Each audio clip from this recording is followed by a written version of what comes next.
और ज्ञान सब ज्ञान डी कबीर ज्ञान सो ज्ञान, और जैसे घोड़ा तोब कायब करता चले मैदान। परमात्मा का ऐसा ज्ञान है, ऐसा निर्मल ज्ञान है, ये निर्मल करे शरीर और ज्ञान सब मंडलीक है ये चकवे ज्ञान कबीर।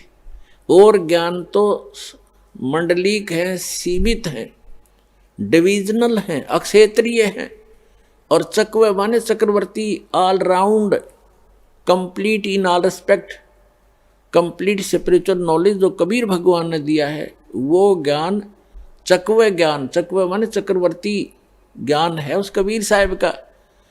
ऐसा निर्मल ज्ञान है, निर्मल करे शरीर, और ज्ञान मंडलीक है, मंडलीक माने डिविजनल, अक्षेत्रीय, और ये चकवे ज्ञान कबीर, चक्रवर्ती ज्ञान है उस कबीर भगवान का, जो सभी सदग्रंथों में प्रमाण है।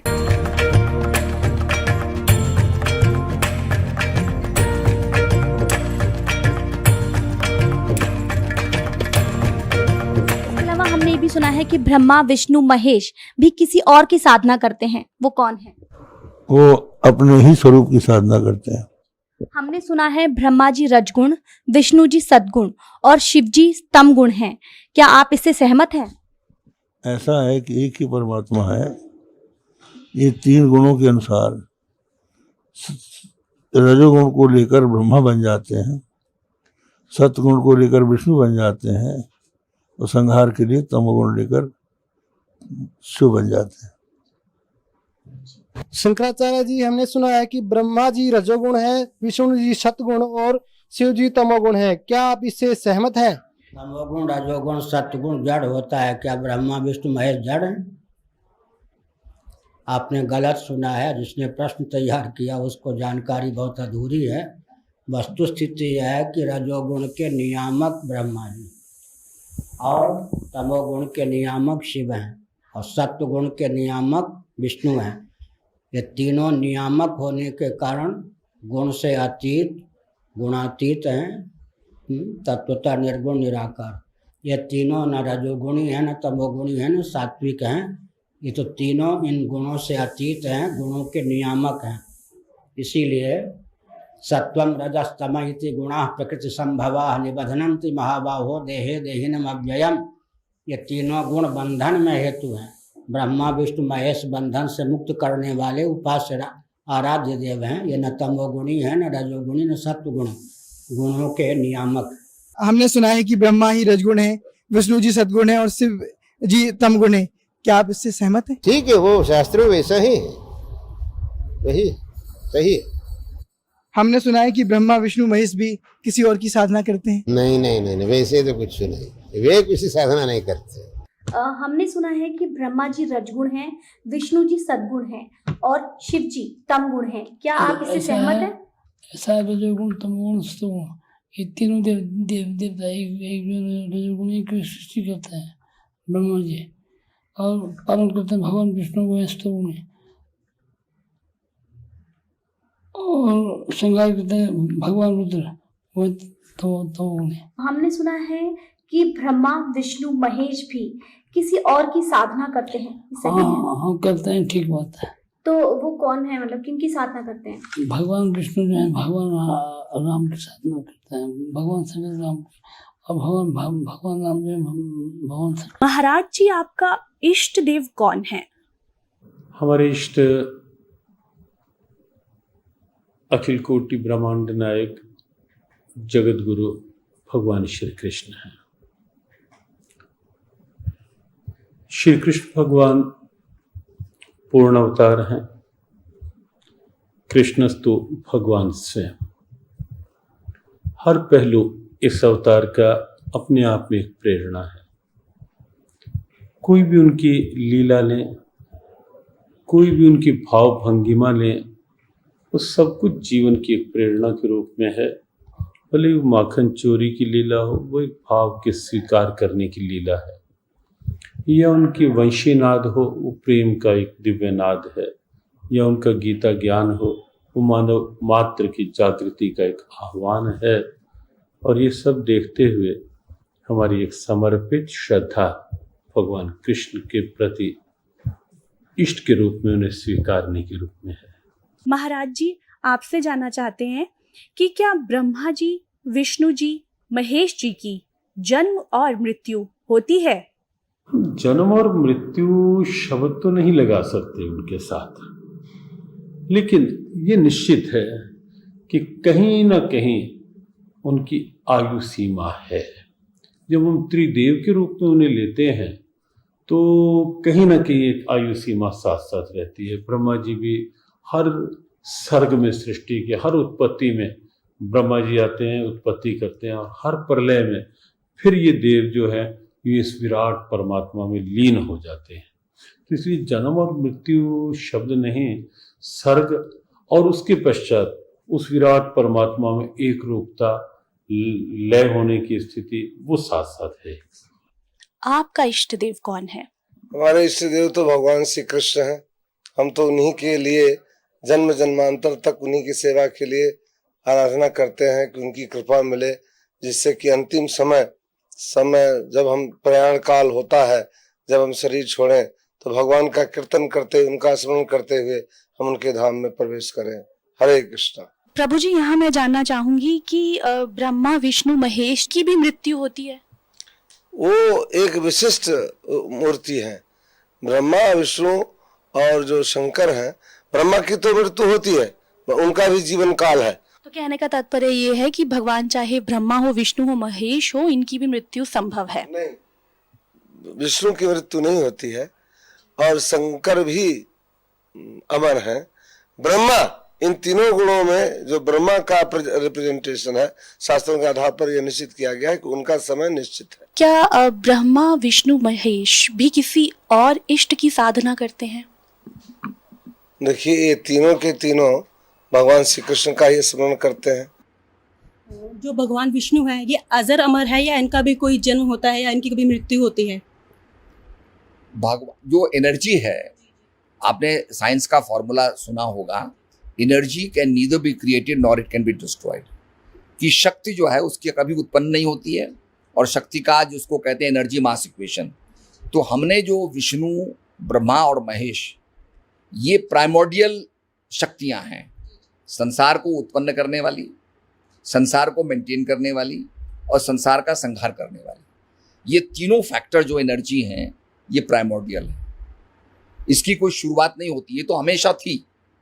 रचना का भी आपने देखा होगा कि जब कहीं ज्वालामुखी फूटती है और वहाँ पर सब कुछ समाप्त हो जाता है, वहाँ पर भी कहीं ना कहीं आपको लाइफ मिलेगी, कहीं ना कहीं लाइफ मिलेगी। समुद्र के नीचे तलहटी में, हजारों फीट नीचे, जहाँ बिल्कुल रोशनी भी नहीं है, और ये वैज्ञानिक कल्पना करते थे यहाँ कोई लाइफ नहीं होगी, वहाँ भी एक ऐसी मछली है जो बिना सूर्य के प्रकाश के पैदा होती है, वहाँ भी जीवन है। तो कहने का मकसद यह है कि वैज्ञानिक रिसर्च करेंगे तो मैं समझता हूँ और भी जगह पाएंगे कि लाइफ है। तो लाइफ अगर है तो लाइफ के अंदर क्रिएशन का, सस्टेनेंस का और डिस्ट्रक्शन का ये फिनोमेना होगा, और ये तीनों इनहेरेंट हैं। अनादिकाल से ये तीनों चलती चली आ रही हैं ये चीज़। महाराज जी, क्या ब्रह्मा, विष्णु, महेश अजर अमर हैं, अविनाशी? मैंने आपसे खुद ही कहा ना, जब आपने क्रिएशन की बात की है, तो क्रिएशन के अंदर तो सृष्टि बनती रहेगी, सस्टेन होती रहेगी और समाप्त होती रहेगी। ये फिनोमेना इटर्नल है। इनका कोई जीवन काल भी है? इनका कोई जीवन काल नहीं, ये अनंत है। मैंने आपसे पहले कह दिया।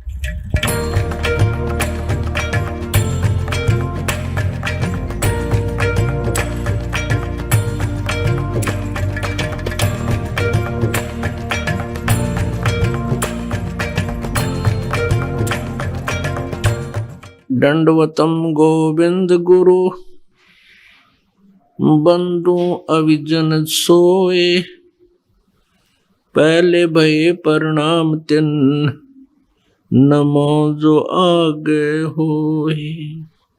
अपने आत्मा श्री ब्रह्मा जी, श्री विष्णु जी तथा श्री शिव जी की जो पूजा करते हैं, उनको श्री गीता जी में किस संज्ञा से संबोधित किया गया है, उनको क्या उपमा दी गई है, आपको गीता जी से रूबरू कराते हैं। अब देखिएगा श्रीमद् भगवत गीता, ये है अध्याय नंबर 7 श्रीमद् भगवत गीता, और श्लोक नंबर ये 12। इसमें कहा कि और भी जो सतोगुण से उत्पन्न होने वाले भाव हैं और जो रजोगुण से तथा तमोगुण से होने वाले भाव हैं, उन सबको तो मुझसे ही होने वाले हैं ऐसा जान, परंतु वास्तव में मैं और वे मुझ में नहीं है। अपने आत्माओं, तीनों गुणों रजगुण ब्रह्मा, सतगुण विष्णु, तमगुण शिव जी से जो कुछ भी हो रहा है उसका निमित्त ये गीता ज्ञान दाता कहता है कि मैं ही हूं, मेरे कारण ही हो रहे हैं, लेकिन मैं इनमें नहीं और ये मुझ में नहीं। सतगुण विष्णु जी से सतिथि, रजगुण ब्रह्मा जी से उत्पत्ति और तमगुण शिव जी से संहार। ये क्यों हो रहा है? क्योंकि इस ज्योति निरंजन काल जो ब्रह्मा विष्णु महेश जी के पिताजी हैं, इनको श्राप लगा हुआ है 1 लाख मानव शरीरधारी प्राणियों का ये निताहार करता है। तो जिस कारण से ये अपने इन तीनों पुत्रों को ये ड्यूटी दे रखी है। रजगुण ब्रह्मा जी से निकल रहे रजगुण जैसे अपनी संचार प्रणाली है, इसका एक टावर होता है, वो टावर एक स्थान पर होता है, तो वहां से निकल रही उसकी तरंगे वहां के अक्षेत्र के जितने भी मोबाइल हैं उससे कनेक्टेड है, उन सबको वो गति देता है, प्रभावित करता है। इसी प्रकार ये ब्रह्मा जी, विष्णु जी, शिव जी अपनी अपने राजधानियों ऊपर लोकों में, अपने अपने लोकों में साकार हैं, और इनसे निकल रही ये तरंगे, इनकी रेंज, इनकी तरंगे जो हैं, इनकी ये तीनों लोकों पर इनकी रेंज है, पृथ्वी लोक पर, स्वर्गलोक और पाताल लोक पर। जितने भी प्राणी इनके अंतर्गत आते हैं, ब्रह्मा जी से निकल रहे रजोगुण की तरंगे उनको प्रभावित करती हैं, जिस कारण से वो संतानों उत्पत्ति करते हैं, विवश है। और ऐसे श्री शिव जी के से संहार होता है, वो तमोगुण की तरंगे उससे निकलती हैं, और भगवान विष्णु जी से सतोगुण की तरंगे निकलती हैं, जिससे हम एक दूसरे में मोह, ममता, बच्चा संतान में मोह, संपत्ति में मोह, पति पत्नी की आपस में ममता, जिससे हम यहाँ टिके रहते हैं। तो इन तीनों भगवानों से जो कुछ भी हो रहा है, ये काल कह रहा है गीता ज्ञानदाता कि ये इसका निमित्त मैं ही हूं, मुझसे ही हो रहे हैं ऐसा जान, लेकिन मैं इनमें नहीं, ये मुझ में नहीं, क्योंकि वो इनसे अलग है। एक बार फिर प्रमाणित करते हैं कि रजगुण ब्रह्मा जी हैं, सतगुण विष्णु, तमगुण शिव जी, और ये तीनों नासवान हैं। ब्रह्मा विष्णु महेश अजरो अमर नहीं है, ये नासवान है, इनकी जन्म और मृत्यु होती है। देखिएगा श्रीमद देवी भागवत, सचित्र मोटा टाइप, केवल हिंदी, गीता प्रेस गोरखपुर से प्रकाशित है। श्रीमद देवी भागवत संक्षिप्त, सचित्र मोटा टाइप, केवल हिंदी वाली। संपादक हनुमान प्रसाद पोदार, चिमन लाल गोस्वामी। प्रकाशक एवं मुद्रक गीता प्रेस गोरखपुर, गोविंद भवन कार्यालय कोलकाता का संस्थान। ये इनके फैक्स और फोन नंबर है। इसके 123 पृष्ठ में, तीसरा सकंद 123 पृष्ठ पे भगवान विष्णु जी कह रहे हैं अपनी माता दुर्गा को, अपनी माता दुर्गा की स्तुति करते हुए कह रहे हैं, तुम शुद्ध स्वरूपा हो, ये सारा संसार तुम्ही से उद्भासित हो रहा है। मैं ब्रह्मा और शंकर हम सभी तुम्हारी कृपा से विद्यमान हैं, हमारा आविर्भाव और तिरोभाव हुआ करता है, केवल तुम ही नित्य हो, जगत जननी हो, प्रकृति और सनातनी देवी हो। इसमें स्पष्ट कह रहे हैं भगवान विष्णु जी कि मैं ब्रह्मा और शंकर हम सब तुम्हारी कृपा से विद्यमान हैं, हमारा आविर्भाव माने जन्म और तिरोभाव माने मृत्यु हुआ करता है। हमारा तो जन्म और मृत्यु होता है, हम नित्य नहीं है, अर्थात हम अविनाशी नहीं है। भगवान शंकर बोले, देवी यदि महाभाग विष्णु तुम्हीं से प्रकट हुए हैं, तो उनके बाद उत्पन्न होने वाले ब्रह्मा भी तुम्हारे ही बालक हुए। फिर मैं तमोगुणी लीला करने वाला शंकर क्या तुम्हारी संतान नहीं हुआ? अर्थात मुझे भी प्रसन्न उत्पन्न करने वाली तुम ही हो, अर्थात मुझे भी उत्पन्न करने वाली तुम ही हो, शिवे संपूर्ण संसार की सृष्टि करने में तुम बड़ी चतुर हो। नीचे देखो, इस संसार की सृष्टि स्थिति और संहार में तुम्हारे गुण सदा समर्थ है। उन्हीं तीनों गुणों से उत्पन्न हम ब्रह्मा विष्णु एवं शंकर, यानी रजगुण ब्रह्मा, सतगुण विष्णु, तमगुण शंकर नियमानुसार कार्य में तत्पर रहते। अपने आत्माओं, श्रीमद देवी भागवत तीसरे स्कंद पृष्ठ 123 पर गीता प्रेस गोरखपुर से प्रकाशित। इसमें 4 कंसेप्ट क्लियर हो गए। एक तो ये हो गया कि ब्रह्मा विष्णु महेश जी ये तीनों नासवान हैं, इनकी जन्म और मृत्यु होती है। दूसरा ये हो गया कि दुर्गा इनकी माता है।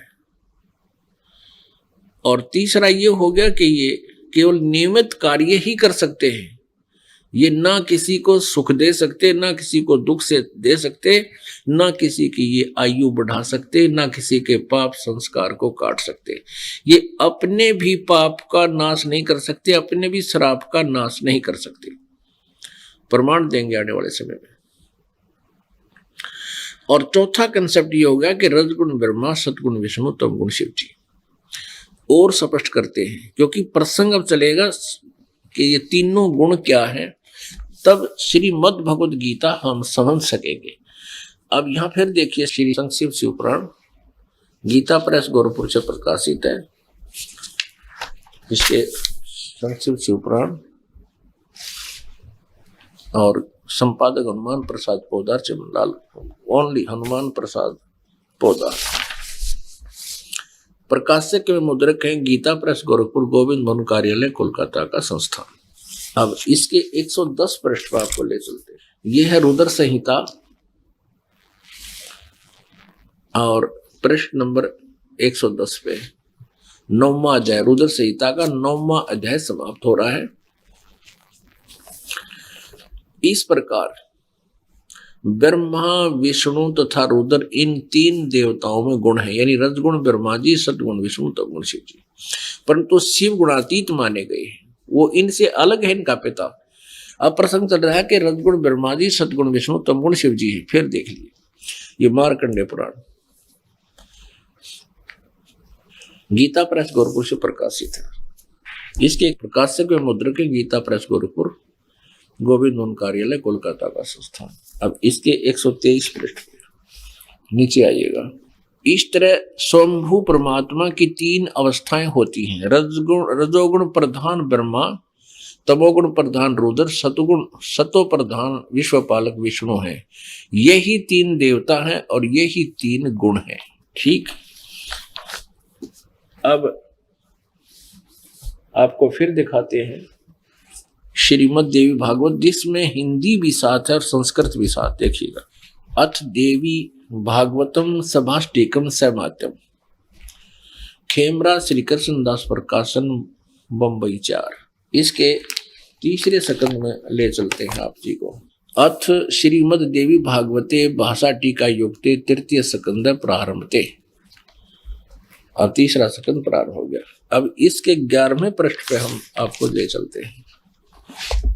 तीसरा स्कंद आप पढ़ रहे हैं और 5वां अध्याय तीसरे स्कंद का 5वें अध्याय का 8वां मंत्र हम पढ़ेंगे। श्लोक, भगवान शंकर कह रहे हैं अपनी माता दुर्गा को, हे माता, यदि हमारे ऊपर सदा आप दया युक्त हो तो हमको तमोगुण में किस प्रकार प्रदान किया? शंकर जी कह रहे, और ब्रह्मा रजोगुण, ब्रह्मा को क्यों रजोगुण बनाया? हरि को सतोगुण युक्त क्यों किए? अब ये तो हिंदी पढ़ा, अब संस्कृत पढ़िएगा। ये 8वां, यदि दयाधर्मना न सदा अंबिके कथम अहम विहिता च, यदि आप हम पर दया युक्त हो, शंकर भगवान कह रहे हैं, तो फिर मुझे क्यों बना दिया? क्या बना दिया? कथम अहम विहिता च, फिर क्यों मैं बना दिया तमोगुण? मुझे तमोगुण क्यों बना दिया? और कमल से उत्पन्न होने वाले ब्रह्मा जी को रजोगुण संभव, रजोगुण क्यों उत्पन्न किया? और विश्वहित किमो हरि सतोगुण, और सुविता क्यों सतोगुण हरि, और विष्णु भगवान को सतोगुण क्यों बना दिया। इति सिद्धम रजगुण ब्रह्मा सतगुण विष्णु तमगुण शिव जी। अब देखिएगा श्री विष्णु पुराण में ब्रह्मा विष्णु महेश और ब्रह्म अलग अलग है। गीता प्रेस गोरखपुर से प्रकाशित है। श्री विष्णु पुराण सचित्र हिंदी अनुवाद सहित, अनुवादक है श्री मुनीलाल गुप्त। गीता प्रेस गोरखपुर से प्रकाशित है एंड मुद्रक है, मुद्रित है। गोविंद वन कार्यालय कोलकाता का संस्थान, ये इनके फोन और फैक्स नंबर है। इसमें देखिएगा प्रथम अंश अध्याय 22 और मंत्र नंबर 58 में, ये देखिएगा प्रथम अंश अध्याय नंबर 22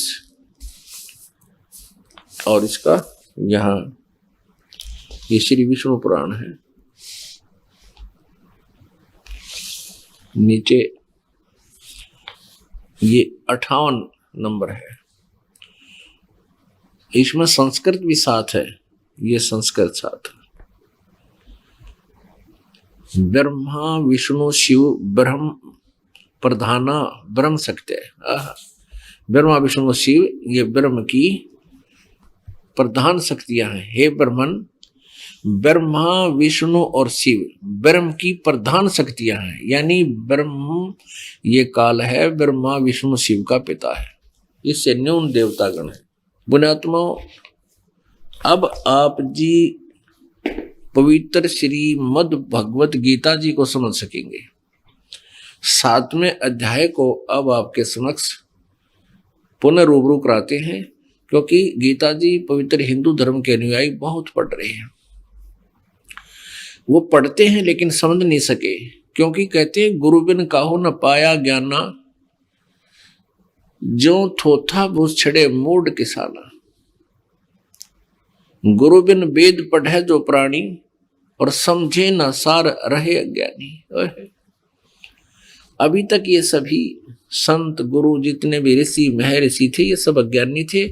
अब लगभग 5000 से ऊपर वर्ष हो गए हैं श्रीमद् भगवत गीता जी को इसको अंकित हुए, लिखे हुए, और इतने वर्ष हो गए हैं पवित्र 18 पुराणों को, पवित्र 4 वेदों को, और आज तक इनके विषय में ये हमारे हिंदू धर्म के गुरु लोग हमें कह भी नहीं बता सके इसके विषय।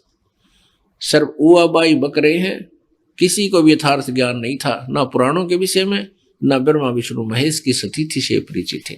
अब देखिएगा श्रीमद् भगवत गीता जी हमें क्या निर्णायक ज्ञान दे रही है। 7वां अध्याय फिर पढ़िए। ये है श्रीमद् भगवत गीता।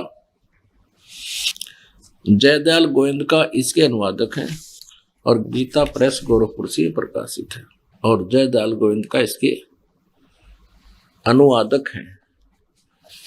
अब हम 7वें अध्याय को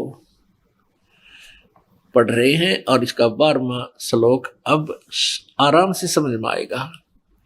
रजगुण ब्रह्मा है, सतगुण विष्णु, तमगुण शिव जी, ये कंसेप्ट क्लियर हो गया।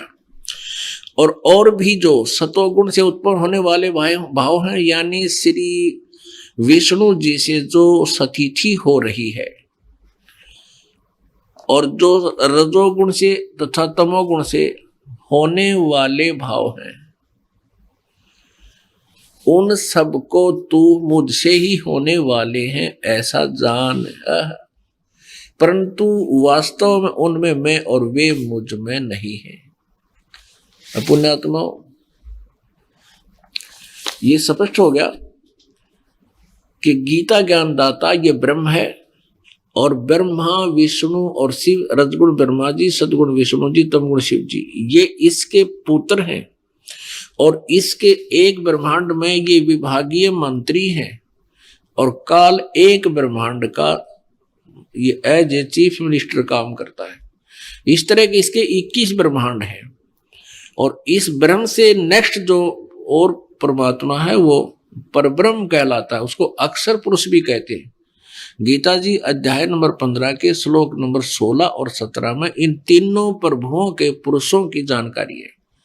16वें श्लोक में कहा कि सरपुरुष और अक्षर पुरुष, ये दोनों और इनके अंतर्गत जितने प्राणी हैं, इन सब के स्थूल शरीर नाशवान है, और इनके भी। और फिर 15वें अध्याय के 17वें श्लोक में कहा कि उत्तम पुरुष तो अन्य है, यानी वो पुरुषोत्तम तो कोई और है इन सरपुरुष और अक्षर पुरुष। सरपुरुष ये ब्रह्म है, अक्षर पुरुष ब्रह्मा विष्णु महेश का पिताजी, और अक्षर पुरुष ये 7 संग ब्रह्मांड का स्वामी है। ये दोनों और इनके अंतर्गत जितने भी प्राणी सब नाशवान है, लेकिन उत्तम पुरुष तो अन्य 15वें अध्याय के 17वें श्लोक में कि वो पुरुषोत्तम तो कोई और है, वो श्रेष्ठ प्रभु तो कोई और है, उसी को परमात्मा कहा जाता है, और वही तीनों लोकों में प्रवेश करके सबका धारण पोषण करता है। वो है अव्यय ईश्वर है, वो अविनाशी प्रभु है, परमेश्वर है। उसी के विषय में गीता जी अध्याय नंबर 8 के श्लोक नंबर 1 में अर्जुन ने गीता ज्ञानदाता से कहा कि प्रभु आपने 7वें अध्याय के 29वें श्लोक में जिस तत्परम के बारे में जानकारी दी है कि उसके बारे में ज्ञान होने के उपरांत और सारे अध्यात्म ज्ञान से जो परिचित हो जाता है, सब कर्मों से जो परिचित हो जाता है, वो साधक फिर जरा और मरण से छूटने का ही प्रयत्न करता है, इस संसार की किसी वस्तु की इच्छा नहीं करता। तो 8वें अध्याय के प्रथम मंत्र में गीता ज्ञानदाता से अर्जुन ने पूछा किम तत्परम, वो तत्परम कौन है, क्या है? उसका उत्तर 8वें अध्याय के 3रे श्लोक में दिया कि परम अक्षर ब्रह्म है। तो इस सर्व ब्रह्म से, अक्षर ब्रह्म से, इनसे अलग है वो परम अक्षर ब्रह्म, वो असंख्य ब्रह्मांड का मालिक है। और ब्रह्मा विष्णु महेश तो एक ब्रह्मांड में केवल एक विभागीय मंत्री हैं, और इनको जो कहते हैं अनंत कोट ब्रह्मांड के नायक, वो बिल्कुल मूर्ख व्यक्ति हैं, उनको कोई ज्ञान नहीं है, आध्यात्मिक ज्ञान नहीं है उनको, वो भ्रमित कर रहे हैं पुण्यात्माओं को। अब देखिएगा 7वें श्लोक में आपने देखा कि रजगुण ब्रह्मा से, सतगुण विष्णु से, तमगुण शिव जी से जो कुछ भी सतिथि, उत्पत्ति, स्थिति और संहार हो रहा है, उसका मुख्य कारण ये गीता ज्ञान दाता काल कह रहा है ब्रह्म, कि उसका मुख्य कारण मैं हूं। आगे पढ़िए। अब 13वें श्लोक में क्या कहा 7वें अध्याय के, ये तो आपने 12वां पढ़ लिया। अब 13वें में कहा है कि गुणों के कार्य रूप सात्विक, राजस और तामस, यानी ब्रह्मा विष्णु और शिव से, इन तीनों प्रकार के भावों से ये सारा संसार प्राणी समुदाय मोहित हो रहा है। इसलिए इन तीनों गुणों से परे, रजगुण ब्रह्मा, सतगुण विष्णु, तमगुण शिव जी से परे, यानी इनसे अलग मुझ अविनाशी को नहीं जानता। गीता ज्ञानदाता ब्रह्म कह रहा है कि मुझे नहीं जानते, ये सभी ब्रह्मा विष्णु महेश तक ही सीमित है। अब 14वें श्लोक में कमाल कर दिया, क्योंकि यह अलौकिक अर्थात अति अद्भुत त्रिगुणमयी मेरी माया, रजगुण ब्रह्मा, सतगुण विष्णु, तमगुण शिव जी के द्वारा जो ये क्रियाएं हो रही, ये त्रिगुणमयी माया कहलाती है। ये बड़ी दुस्तर है, यानी खतरनाक है। और जो पुरुष केवल मुझको निरंतर भजते हैं, यानी ब्रह्मा विष्णु महेश को छोड़कर जो ब्रह्म की पूजा करते हैं, वे इस माया को उल्लंघन कर जाते हैं, अर्थात इनसे ऊपर उठ जाते हैं, ब्रह्मा विष्णु महेश से अधिक लाभ प्राप्त करते हैं। और 15वें में कमाल कर दिया, माया के द्वारा, त्रिगुणमयी माया, रजगुण ब्रह्मा, सतगुण विष्णु, तमगुण शिव जी तक जिसकी बुद्धि सीमित हो चुकी है, इन्हीं से मिलने वाले ज्ञान तक उस आधारित हैं, इन्हीं से मिलने वाले लाभ पर जो आश्रित है, और इनसे आगे किसी की पूजा करने को और सुनने को तैयार नहीं। कहा कि माया के द्वारा, त्रिगुणमयी माया के द्वारा, रजगुण ब्रह्मा जी, सतगुण विष्णु जी, तमगुण शिव जी से मिलने वाले अस्थायी लाभ के कारण ही जिनका ज्ञान हरा जा चुका है, वो राक्षस स्वभाव को धारण किए हुए मनुष्यों में नीच ब्रह्मा विष्णु महेश शिव जी के पुजारियों को गीता जी में क्या उपमा दी जा रही है? आसुर स्वभाव को, राक्षस स्वभाव को धारण किए हुए मनुष्यों में नीच दूषित कर्म करने वाले मूढ़ लोग ये ब्रह्म कह रहा है मुझको नहीं भजते। अपने आत्माओं, जो ये कह रहे हैं गौरव के साथ कि हमारा इष्ट श्री कृष्ण उर्फ विष्णु जी है, अब उन पुण्यात्माओं ने पुनर्विचार करना पड़ेगा। इसको मान बढ़ाई ईर्षा ना रखें, इसको हार जीत का विषय ना बना के इस तत्व ज्ञान को समझें। और अगर ये गुरु लोग मान गए इस बात को, सच्चाई को मानना तो इनको पड़ेगा, क्योंकि आज बुद्धिमान समाज, मानव समाज शिक्षित है और ये सदग्रंथ हमारे हिंदी में अनुवादित है, इनको हम आसानी से समझ सकते हैं। और इस दास के पास वो तत्व ज्ञान है जो गीता जी अध्याय नंबर 4 के श्लोक नंबर 34 में कहा है कि उस तत्व ज्ञान को जो चौथे अध्याय के 32वें श्लोक में जिस सच्चिदानंद घन ब्रह्म की वाणी में जो विस्तार से कहा गया है वो तत्व ज्ञान है। उस तत्व ज्ञान को किसी तत्वदर्शी संत के पास जाकर समझ, और वो फिर आपको उस परमात्म तत्व के बारे में जानकारी देंगे, उस परम अक्षर ब्रह्म के बारे में बताएंगे। उस परम अक्षर ब्रह्म की साधना से ही जन्म मृत्यु सदा के लिए समाप्त होगी। अपने आत्मा ये स्पष्ट हो गया कि तीनों गुणों रजगुण ब्रह्मा, सतगुण विष्णु, तमगुण शिव जी की पूजा करने वालों को गीता जी अध्याय नंबर 7 के श्लोक नंबर 12 से लेकर 15 तक स्पष्ट कर दिया है कि वो राक्षस स्वभाव को धारण सिरासन पर नीचे को सिर ऊपर को पैर किए। भगवान शिव ने प्रसन्न होकर कहा कि मांग साधक क्या मांगता है। तो भस्मागिरी ने कहा कि वचनबद्ध हो जाओ प्रभु तब मैं मांगू। शिव जी वचनबद्ध हो गए, उसी समय खड़ा हो गया सीधा और कहा कि जो आपके पास भस्म कड़ा है वो भस्म कंडा मुझे दे दो।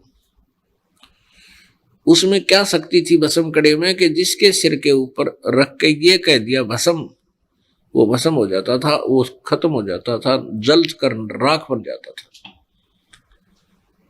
और उस भस्मागिरी के मन में क्या दोष था कि भगवान शंकर जी से ये भस्म कड़ा प्राप्त करके शिव जी को मारूंगा, इसकी हत्या कर दूंगा और पार्वती को अपनी पत्नी बनाऊंगा। तो पुण्यात्माओं, इससे दुष्ट और नीच व्यक्ति कौन होगा? अपनी ही मां को, क्योंकि इष्ट की पत्नी को और बुरी नजर रखता है, तो ये तमोगुण शिव का उपासक फिर राक्षस कहलाया।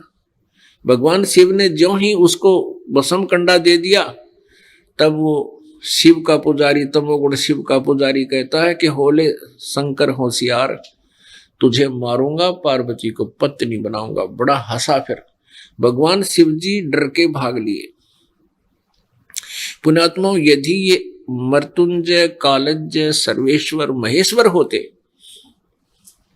तो शिव जी भागते नहीं, अविनाशी होते नहीं भागते, ये नाशवान है, इसलिए ये भागे आगे। भगवान ने पार्वती रूप बनाकर उस भस्मागिरी को गंधत नाच नचा के और उसकी मृत्यु की, उसको भस्म किया और फिर वो कड़ा ला करके भगवान शंकर को दिया। तो ये फिर भस्मा असुर कहलाया। भस्मासुर, ये तमोगुण शिव का उपासक, ऐसा जुल्म किया इसने। और रावण भगवान शिव तमोगुण का उपासक था, राक्षस कहलाया और कुत्ते वाली मौत मरा। अपनी ही माता सीता को उठा ले गया, क्योंकि ब्रह्मा विष्णु महेश ये तीनों भाई हैं और ब्रह्मा शिव का उपासक तमोगुण का, उसके बड़े भाई की पत्नी सीता, और सीता को उठा ले गया। तो वो माता थी, और माता को उठा लेना, दुष्ट इंसान उसके साथ फिर दुष्कर्म करने की चेष्टा करता हो तो माता में शक्ति थी, वो दुष्ट निकट नहीं आ सका। तो शंकर भगवान तमोगुण शिव के उपासक, रावण राक्षस कहलाया और आज तक निंदित है वो। अब रजोगुण भगवान ब्रह्मा की उपासना की थी हिरण्यकशिपु ने। उसके बाद हल्दी की गांठ प्राप्त करके पंसारी बन गया, आप ही भगवान सिद्ध हो गया, बनने लगा और अपने ही पुत्र का शत्रु हो गया, राक्षस कहलाया। और भगवान ने एक विशेष रूप धारण करके उस दुष्ट को मारा, क्योंकि उसकी प्रतिज्ञा ऐसी थी। अब रजोगुण के उपासक राक्षस कहलाए, तमोगुण के उपासक राक्षस कहलाए। अब सतोगुण के उपासक, एक बार हरिद्वार के अंदर कुंभ के मेले का अवसर हुआ, पर भी लगनी थी। सभी ये त्रिगुण उपासक गिरी, पुरी, नागा, कनपाड़े, नाथ और वैष्णव, ये सारे त्रिगुण उपासक हैं। ये वहां स्नानार्थ चले गए। कहाँ? हर की पैड़ियों पे, हरिद्वार में। वहां अलग अलग अपने अपने ग्रुप में इकट्ठे हो जाते हैं। गिरी अलग, पुरी अलग, और सन्यासी अलग, नागा अलग से, और वैष्णव अलग से, नाथ अलग से। ऐसे ऐसे सभी अपने अपने समूह में एकत्रित हुए। जब परभी लगने का समय आया, सभी पूरे मंडलेश्वर, पूरे ग्रुप के अंदर वो चल पड़ते हैं, समूह के समूह। सबसे पहले नागा पहुंच गए हर की पैड़ी पे स्नान करने के लिए, खड़े हो गए पूरी पैड़ियों को घेर कर। पीछे से ये नागा तमोगुण शिव के उपासक, पीछे से विष्णु जी के उपासक, सतोगुण विष्णु के उपासक वैष्णव साधु आ गए। वो पूरा ग्रुप कई हजारों का। उन्होंने विष्णु उपासकों ने, सतगुण विष्णु के उपासकों ने कहा कि नागाओ तुम बाद में स्नान करना, हम भगवान विष्णु के उपासक हैं, हम सर्वश्रेष्ठ हैं, और तुम बाद में स्नान करना। नागाओं ने कहा कि नहीं, हम सर्वश्रेष्ठ हैं, हम त्यागी और बैरागी हैं, हम नी वस्त्र नी इच्छा रहते हैं, और प्रथम स्नान हम करेंगे। तो वैष्णु साधुओं ने, सतोगुण विष्णु जी के साधुओं ने कहा, उपासकों ने कहा कि तुम काहे के श्रेष्ठ हो, तुम पशु की तरह नंगे फिरते हो, टट्टी के हाथ भी नहीं धोते हो, सरड फिरड राख लपेट रखी है, तुम बाहर आओ, पहले हम स्नान करेंगे, खबरदार जो तुमने स्नान किया।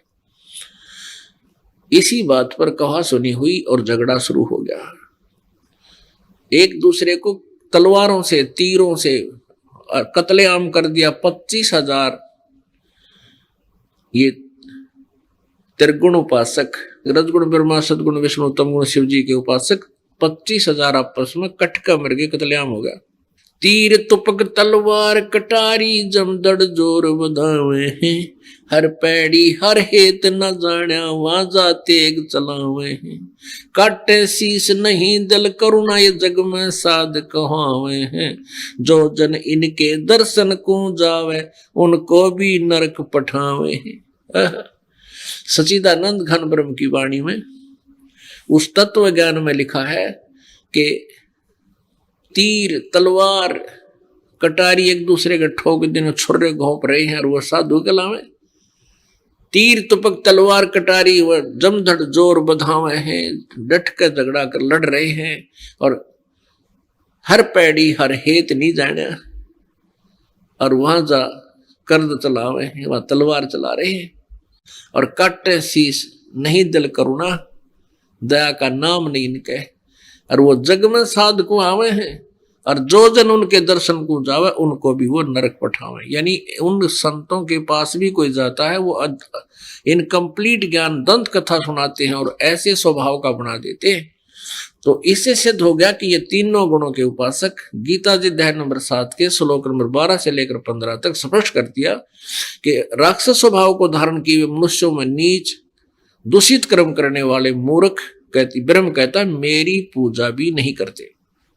अब श्रीमद् भगवत गीता अध्याय 7 के श्लोक नंबर 16 से लेकर 18 तक ये गीता ज्ञानदाता कहता है कि ब्रह्म कहता है कि मेरी पूजा भी, मेरी जो पूजा करते 4 प्रकार की करते हैं।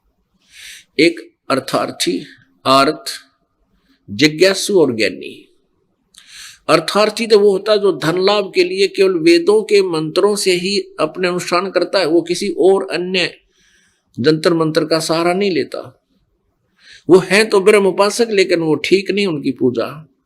दूसरे धन लाभ के लिए अर्थार्थी, अर्थार्थी जो है वो धन लाभ के लिए वेदों के मंत्रों से ही अनुष्ठान करते हैं, वो किसी और जंतर मंत्र का सहयोग नहीं लेते। इसी प्रकार आर्त यानी संकट निवारण के लिए भी वेदों के मंत्रों से ही वो अनुष्ठान करते हैं। और तीसरे जिज्ञासु, जिज्ञासु होते परमात्मा प्राप्ति के लिए संतों से मिलने गए, जिसने भी जैसा उनको खचड़ा ज्ञान दे दिया उसके आधार से वो फिर संत बन जाते, वक्ता बन जाते। ये भी रिजेक्टेड है तीनों। चौथा ज्ञानी। अब ज्ञानी के विषय में गीता ज्ञानदाता कहता है ये ज्ञानी अच्छी आत्माएं हैं।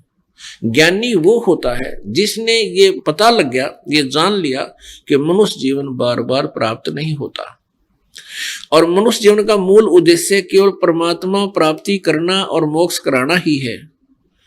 और उनको ये भी ज्ञान हो जाता है कि वेदों और गीता जी में स्पष्ट किया हुआ है केवल एक पूर्ण परमात्मा की भक्ति करने से, उस परम अक्षर ब्रह्म की पूजा करने से जीव का जन्म मृत्यु सदा के लिए समाप्त हो जाता है।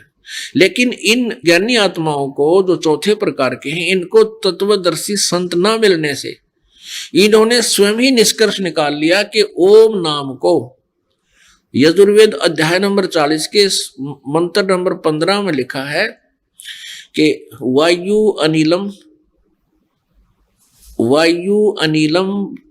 अथम इदम भस्मांतम शरीरम ओम कर्तु समर किलवे समर और कर्त्युम समर।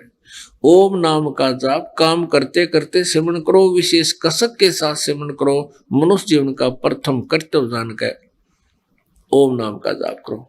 तब तुम्हारा शरीर जब छूटेगा उस समय तुम्हें ओम नाम के जाप से जो जितना भी अमरत्व प्राप्त हो सकता है वो प्राप्त हो जाएगा। ओम नाम से क्या प्राप्ति होती है? ब्रह्मलोक प्राप्त होता है। गीता जी अध्याय नंबर 8 के श्लोक नंबर 16 में कहा कि ब्रह्मलोक तक गए हुए प्राणी भी फिर लौटकर संसार में जन्म मृत्यु में आते हैं, यानी पूर्ण मोक्ष नहीं है। फिर इसलिए कहा कि ज्ञानी आत्मा, इनको तत्वदर्शी संत ना मिलने से इन्होंने ओम नाम को और उस पूर्ण परमात्मा परम अक्षर ब्रह्म का मान लिया और ओम नाम का जाप किया। फिर साथ में हठ योग किए। हठ योग किसी भी वेद या गीता जी में नहीं लिखा, ये गलत साधना है, शास्त्र विधि विरुद्ध है, शास्त्र विहित वर्क्रम नहीं है। जो हठ योग मेडिटेशन तप करते हैं, घोर तप करते हैं, ये शास्त्र अनुकूल साधना नहीं है। क्योंकि ये हठ योग की बीमारी कहाँ से लगी? इस मेडिटेशन की। जब ब्रह्मा जी कमल के फूल पर बैठे थे, इनको स्वयं पता नहीं तू कौन है, कहाँ से जन्म हो गया, मेरा कौन पिता है, कौन माता है। उस समय आकाशवाणी की इस ब्रह्म ने, काल ने कि तप करो तप करो। ब्रह्मा जी ने 1000 वर्ष तक तप किया कमल पर बैठकर, फिर कहा सृष्टि करो।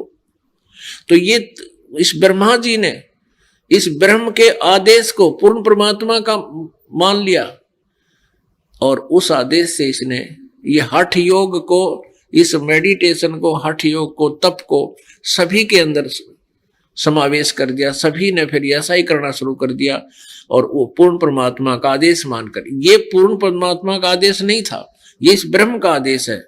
ब्रह्म का वो परम अक्षर ब्रह्म है जो अनंत कोटि ब्रह्मांड का स्वामी है। तो इस वेदों को इसने बाद में प्राप्ति हुई, वेद बाद में मिले ब्रह्मा जी ने, फिर वेदों में ओम नाम मिल गया। इन्होंने ओम नाम को परम अक्षर ब्रह्म का मान लिया। वो परम अक्षर ब्रह्म का मंत्र नहीं है ओम। गीता जी अध्याय नंबर 17 के श्लोक नंबर 23 में कहा कि ओम तत्सत इति निर्देश है ब्रह्म ने त्रिविध समर्थ है। ये ओम तत्सत से उस परम अक्षर ब्रह्म की साधना है, उसका लाभ प्राप्त होता है, इसी का निर्देश है। उस सच्चिदानंद घन ब्रह्म यानी परम अक्षर ब्रह्म की साधना इन 3 मंत्र के जाप से होती है। ओम तो ब्रह्म का और तत् ये सांकेतिक है, सत्य भी सांकेतिक है। ये तत् जो है ये अक्षर पुरुष का, जो गीता जी अध्याय नंबर 15 के श्लोक नंबर 16 और 17 में 3 पुरुष हैं, अक्षर पुरुष और परम अक्षर पुरुष। सर ब्रह्म कहो, अक्षर ब्रह्म कहो और परम अक्षर ब्रह्म कहो, इन तीनों को अलग अलग ऐसे भी बोला जाता है। तो इन तीनों के मंत्र हैं, इन तीनों के जाप मंत्र करने से ही परम अक्षर ब्रह्म की प्राप्ति होती है। ओम ब्रह्म का और ये तत् सांकेतिक है, ये परब्रह्म यानी अक्षर पुरुष का, और सत्य ये भी सांकेतिक है। दास बता सकता है इस पृथ्वी पर, और किसी के पास ये मंत्र नहीं है, क्योंकि परमात्मा ने स्वयं मुझे इसका ज्ञान दिया है। और सत्य ये परम अक्षर ब्रह्म का मंत्र, ये तीनों मिलकर इनके जाप से उस परम अक्षर ब्रह्म की प्राप्ति होती है। तो यहाँ इन ऋषियों ने क्या किया कि स्वयं निष्कर्ष निकाल लिया, इनको तत्वदर्शी संत मिला नहीं, और केवल ओम नाम का जाप और साथ में हठ योग किया, जिससे इनको प्रभु नहीं मिला। क्योंकि गीता जी अध्याय नंबर 11 के श्लोक नंबर 47 और 48 में गीता ज्ञानदाता ब्रह्म काल कहता है कि अर्जुन, ये मेरा स्वरूप जो तूने अब देखा, विराट रूप, ये पहले तेरे अतिरिक्त किसी ने नहीं देखा था, और ना ही आगे कोई संभव देख लेगा। ये तो मैंने अनुग्रह करके तुझे दिखाया है। तो पुण्यात्मा कहता है कि ना इसकी मेरे दर्शन, मेरी प्राप्ति, ब्रह्म की प्राप्ति, काल की प्राप्ति, काल कहो चाहे ब्रह्म को, मेरे दर्शन यानी मेरी प्राप्ति ना वेदों वर्णित विधि से, ना किसी तप से, ना जप से, ना किसी क्रिया से नहीं हो सकती। इति सिद्धम के वेदों में वर्णित विधि से ये परमात्मा प्राप्ति नहीं है। इस कारण से इनको भगवान मिला नहीं, इन्होंने अपनी थ्योरी बना दी परमात्मा निराकार है, और प्रभु मिला नहीं। इनमें सिद्धियां आ गई, ओम नाम के जाप से, हठ योग से इनकी बैटरी चार्ज हो गई, इनमें सिद्धियां आ गई, और फिर इन्होंने इन सिद्धियों का दुरुपयोग करना शुरू कर दिया। क्योंकि ये काल पहले ऐसे हठ योग करा के इनको सिद्धि युक्त कर लेता है, फिर अपने ही रिमोट से इनको यहां फंसाए रखता है। पुण्यात्मा, एक चुनक नाम का ऋषि था, उसने ऐसे ही वेदों अनुसार, वो ज्ञानी आत्मा था, उसने वेदों के अतिरिक्त कोई किसी का जो है ना आश्रय नहीं लिया, और पूर्ण परमात्मा की भक्ति के उद्देश्य से ओम नाम के जाप को पूर्ण परमात्मा का मान के, और ब्रह्मा से सुने हुए हठ योग को परमात्मा का आदेश आकाशवाणी मानकर उसी तरह साधना की। हजारों वर्षों तक साधना करता रहा, प्रभु मिला नहीं, एटम बम बन गया, सिद्धियां आ गई।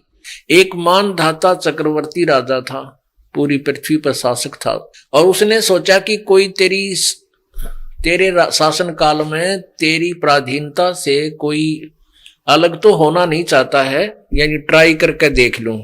तो उसने क्या किया, मानधाता चक्रवर्ती राजा ने एक घोड़ा, अपने वाला घोड़ा, उसके गले में एक पंपलेट टांग दिया गले में, कि भी जिसने राजा की पराधीनता स्वीकार नहीं है वो इस घोड़े को पकड़कर बांध ले। राजा के पास 72 अक्षौणी सेना है, 72 करोड़, और युद्ध करने के लिए तैयार हो जावे। वो घोड़ा सब जगह घूमया। अब चुनक ऋषि ने पूछा उन घोड़े के साथ जो और भी सवार थे उनसे कि भी क्या बात है, घुड़सवार थे, घोड़ों पर सवार थे, घोड़ा खाली था जिसके गले में ओनली पंपलेट था। तो घुड़सवारों से पूछा, सैनिकों से पूछा चुनक ऋषि ने कि भाई कहाँ घूम रहे हो, कैसे जा रहे हो, ऐसे क्यों घूम रहे, सारी कहानी पूछी। तो उन घुड़सवारों ने बताई सैनिकों ने कि ऋषि जी ऐसे ऐसे हम मानदाता चक्रवर्ती राजा के सैनिक हैं, और राजा ने पूरे विश्व में ये घोड़ा घुमा दिया और किसी ने इस घोड़े को पकड़ा नहीं। पता लगा ऋषि ने सारी कहानी का। अब उस ऋषि ने सोचा भी राजा को अभिमान हो गया, इसका अभिमान ठीक करूं। कहने लगा भी इस घोड़े को मैं पकड़ लूं, मैं पकड़ लेता हूं। तो सैनिक कहने लगे कंगाल, ओ कंगले, तेरे दाने खाने नहीं, और तू युद्ध करेगा, क्यों तेरी साथ बोल दे रही है, क्यों तेरी सहमत आई है, अपना टाइम पास कर ले भक्ति बैठ कर चुप करके। तो ऋषि कहने लगा भाई मैंने ये घोड़ा पकड़ लिया, तुम्हारे राजा का युद्ध स्वीकार कर लिया। अब कहने का भाव यह है कि राजा को पता चला, उसने गुस्सा आया कि एक आदमी ने इतनी हिम्मत कर दी, कल न दूसरा करेगा, कभी शर उठाएंगे ऐसे। तो एक आदमी को मारने के लिए 18 करोड़ सेना यानी 72 करोड़ सेना का विभाजन कर दिया 4 टुकड़िया में। तो 18 करोड़ सेना एक बार भेज दी, 18 अक्षौणी सेना एक बार में मारने के लिए एक व्यक्ति को, और जौन हु कर दे शंख बजाते हुए। उधर से ऋषि ने अपने जीवन काल में, इस ज्ञानी आत्मा ने, ब्रह्म के काल के उपासक ने अपनी सिद्धि से 4 पुतली तैयार कर ली, 4 एटम बम। एक पुतली छोड़ दी, 18 क्षौणी सेना का नाश कर दिया, कत्लेआम कर दिया। राजा ने दूसरी टुकड़ी 18 करोड़ की भेज दी, ऋषि ने दूसरी पुतली छोड़ दी। कहने का भाव यो है कि मानधाता चक्रवर्ती राजा की 72 करोड़ सेना का नाश कर दिया। अब पुण्यात्माओं, हिंसा चाहे कोई वचन तय करे, शस्त्र से करे, चाहे कोई किसी ने जहर दे दे, वह भी हिंसा ही है। तो ऐसे जो किए हुए पाप पाप ही होते हैं। अब ऋषि का काम बकवाद करने का थोड़ा ही होता है, अपना बैठ कर भक्ति कर रहा था, करता रहता। अब काल के हाथ में रिमोट है, पहले 3 एटम बम बनावे और फिर रिमोट से उनकी दुर्गति करवावे। ये कृष्ण भगत, ये गुरु नकली कृष्ण जी के उपासक भ्रमित कर रहे हैं समाज को। कहते हैं कृष्ण ही तत्व है, तत्व ही भगवान है, भगवान ही सब कुछ है, श्री कृष्ण ही सब कुछ है, ये परम तत्व है, अविनाशी तत्व है। और फिर उसे प्रश्न किया, क्या ब्रह्मा विष्णु महेश नासवान है? हाँ, ब्रह्मा विष्णु महेश का जन्म मृत्यु तो नहीं कह सकते, स्वर्ग के बाद फिर उनका पूर्ण परमात्मा में विलीन हो जाते हैं और फिर स्वर्ग के बाद वापस आ जाते हैं। फिर प्रश्न किया कि ब्रह्मा विष्णु महेश किसकी साधना करते हैं? कहते उस पूर्ण परमात्मा की साधना करते हैं। अरे विष्णु जो पूर्ण परमात्मा की साधना करते हैं तो फिर अखिल ब्रह्मांड का नायक क्यों करोगे? आइए अब हम उन श्रद्धालुओं के अनुभव जानते हैं जो जगत गुरु तत्वदर्शी संत रामपाल जी महाराज जी से दीक्षा प्राप्त कर चुके हैं तथा उनके द्वारा बताए गए भक्ति मार्ग पर चल रहे हैं। नमस्कार सर। नमस्कार सर। सर क्या नाम है आपका? सर मेरा नाम अरुण कुमार दुबे एडवोकेट है।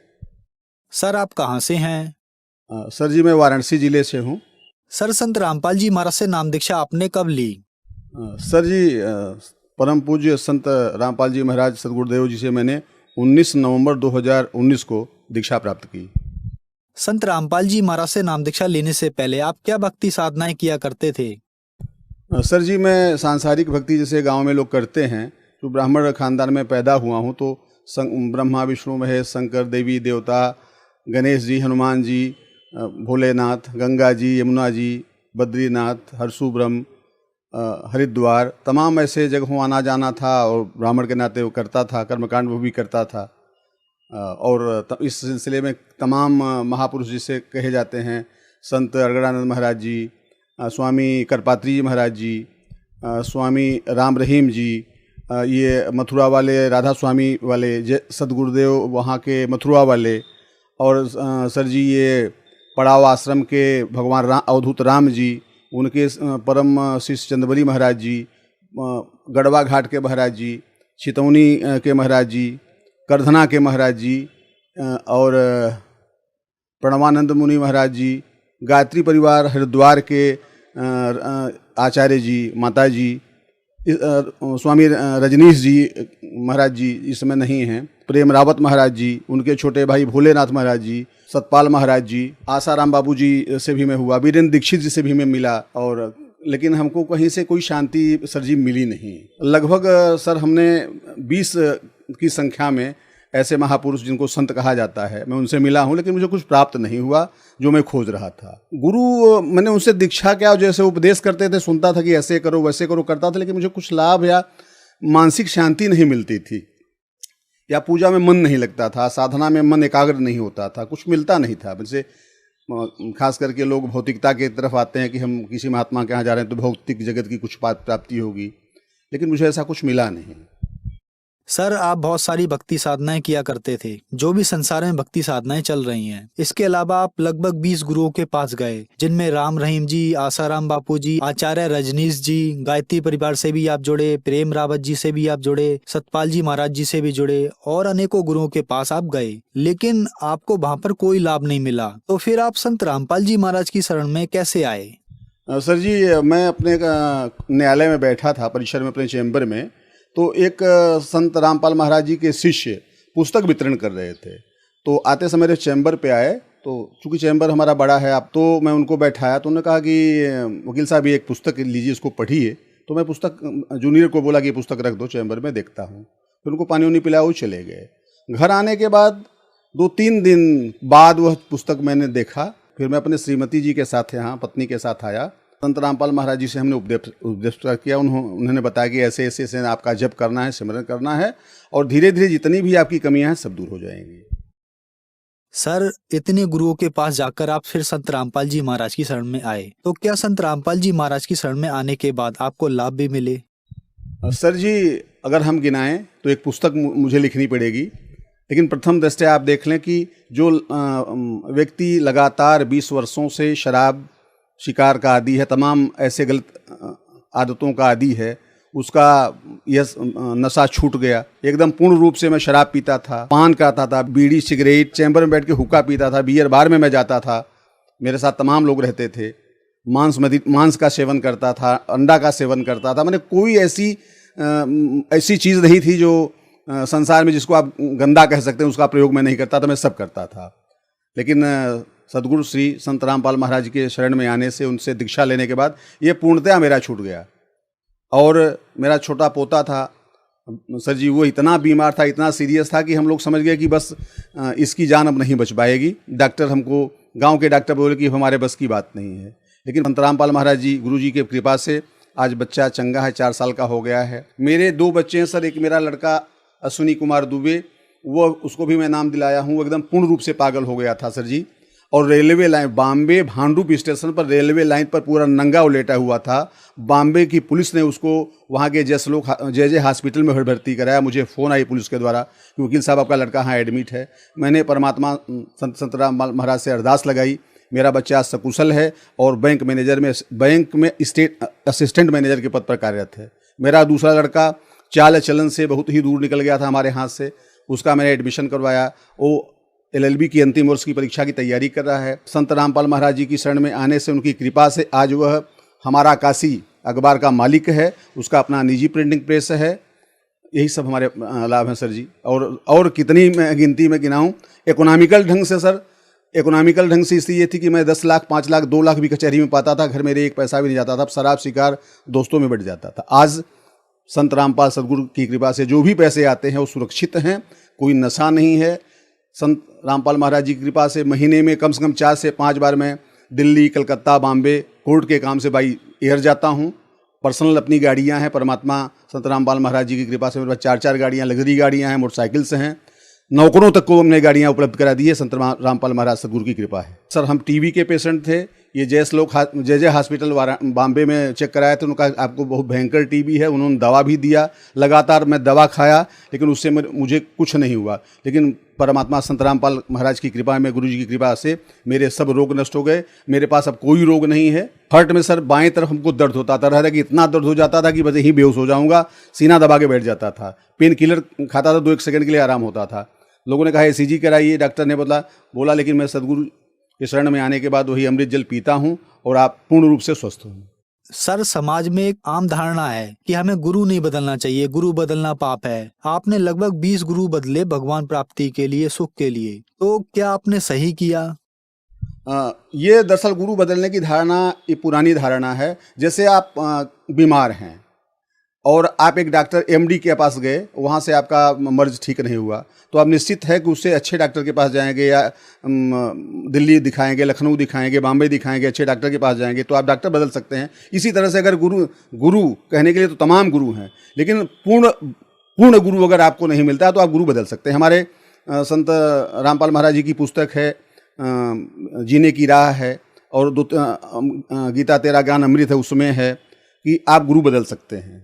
उन्होंने स्पष्ट बताया कि आप गुरु बदल सकते हैं, उसमें कहीं से कोई पाप नहीं है, कोई बात नहीं है। और वह गुरु कहनाने लायक नहीं है जो पूर्ण रूप में आपको पूर्ण भक्ति न बताए कि पूर्ण भक्ति कैसे की जाती है, वो गुरु कहने लायक नहीं है।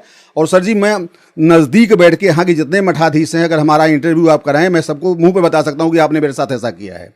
कोई ऐसा गुरु नहीं जिसके साथ मैं बैठा हूँ, 1-2 लाख रुपए पैसा मैं खर्च नहीं किया हूँ, वहाँ गया हूँ, लेकिन मुझे कोई लाभ नहीं है। केवल चीटिंग है, कुछ भी नहीं है। तो हमारे गुरु महाराज सदगुरु संत रामपाल महाराज जी पूर्ण गुरु हैं, पूर्ण सदगुरु हैं, पूर्ण अवतारी पुरुष हैं। सर, संत रामपाल जी महाराज से नाम दीक्षा कैसे ली जा सकती है? सर, हमारे महाराज जी संत रामपाल महाराज जी के सत्संग जो है टीवी चैनलों पर, कई चैनलों पर आते हैं। उस पर नीचे पीली पट्टी बार बार चलती रहती है, उसमें नंबर पे आप संपर्क करके नाम सेंटर में जा करके उसका पता लेकर के वहाँ नाम प्राप्त कर सकते हैं, और लोग ऐसा कर रहे हैं। धन्यवाद सर।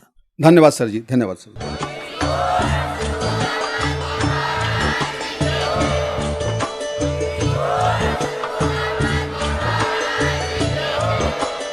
आप सुन रहे थे जगत गुरु तत्वदर्शी संत रामपाल जी महाराज जी के मंगल प्रवचन।